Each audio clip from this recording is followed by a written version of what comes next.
Well, the crime of stalking has been the focus of renewed attention following the recent Netflix drama Baby Reindeer, a show that my next guest turned off after just a few minutes because it was too close to home, as you'll hear. For 27 years, they have been a victim of stalking, which has left them living in fear every day. It was constant. I didn't know what was going on. Part of the time, I used to look at me and think, I need to tell you something. I think you're being stalked.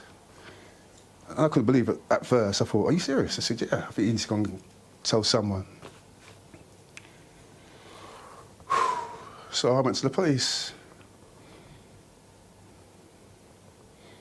I'll never forget what they said to me when I walked in.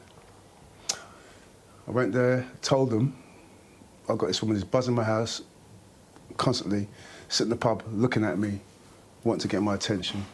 What do? They laughed, smirked behind the screen and said, look, mate, the best thing you've got to do is just tell her to go away. I said, I've done that. And they said, there's nothing we can do for you. And I just looked at them thinking, wow. And I was fuming, so I walked out. It was just constant. She'll follow me to work, sit in the pub, wait for me at the station.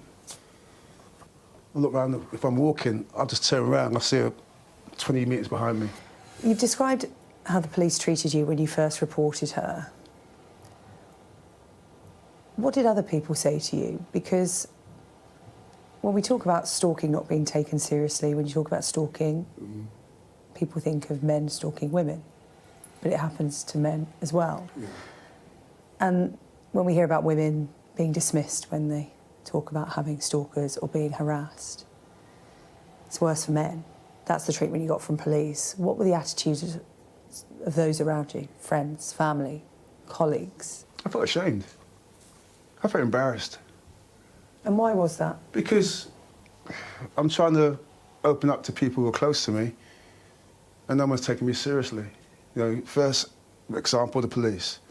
Now I'm trying to tell close friends. What is clear is that there's still this cycle of reporting to the police, reports, charges, court dates, releases, her carrying out harassment and stalking again, back to the police, back to the courts. I'm going to be honest with you, I think the police, because it was so consistent, she was doing it all the time. Back then, the police used to think that she was my girlfriend. Every time I told them, just say I reported it, I was a girlfriend. No. I tried to explain it because I was so embarrassed, I couldn't explain it properly because I was nervous. So I got a bit jittery and, you know, and I just thought, you know, forget it. So every time they took the report, in statements back then, you could see they wrote girlfriend. And that was the most hardest thing for me to take on board because I thought, oh, these police are serious. It's not a girlfriend. And I got angry. I used to always lose it all the time back then. All this time on, do you think things have changed? Because you're sitting here now and you're actually in the process of waiting for her to be sentenced. Yeah. Again, you're in the system. The court has found her guilty. You're waiting for her to be sentenced. Are you hopeful she will get a lengthy sentence, that this will stop? Can I be honest with you? Hand in my heart, I don't think it will ever stop until I move from where I'm living. But once she gets sentenced, and I'm hoping it's going to be a long one, then I can actually start to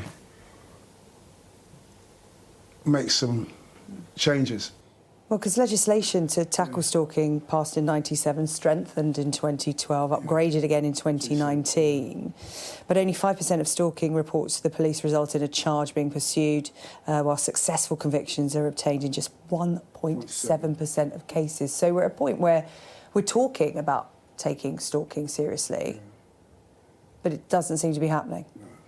I spoke to someone the other day, and I said to him, I said, if I was a woman, and I have to say it, if I was white, I'd get dealt with quicker. No, I'm thinking if I was a white man, will I get dealt with quicker? Why am I still going through this 27 years? Do you think it's because physical violence wasn't involved? This is a kind of psychological violence that can't be seen. I can sense it from you now. You're nearly in tears. I think that's the case. I'm thinking, they always say to me, is she dangerous? I said, she's dangerous in the fact that she's continuously sending me letters, making it difficult for me to walk out my house or to live in my own home. I want to live. I want to be able to walk out my house and go to my local shop, say hi to my neighbours, my friends and whatever, without having to be worried about where's that person, where is she? This has ruined your life. And so it's sucked me out. I mean, if you want to see a living vampire, she's the living vampire. And I mean, that's the words I give to her. She's like a leech. I used to love my work. I used to do so many good, oh man, I have chances to do so many good things. I lost them all because of her. Because I couldn't tell my bosses this was going on. No, I'm nearly 60 years old, I got, I think,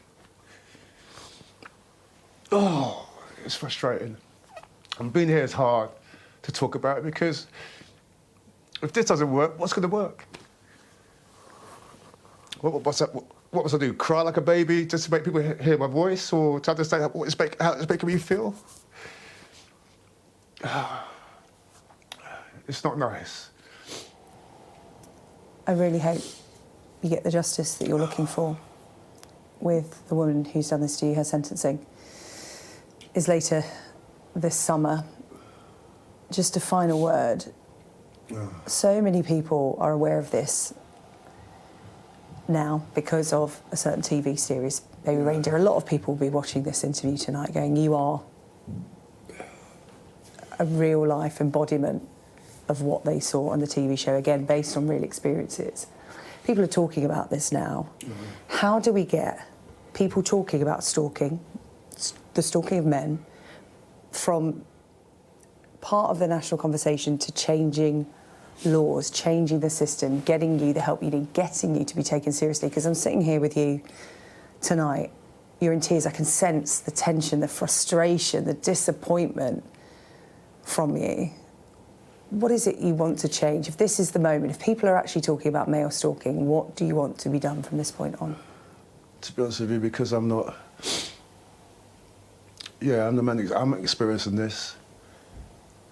How people do their reports on how many men are being stalked, or letting those persons like myself know there's these support factors out there, like Paladin and Standing Alone, I think there is.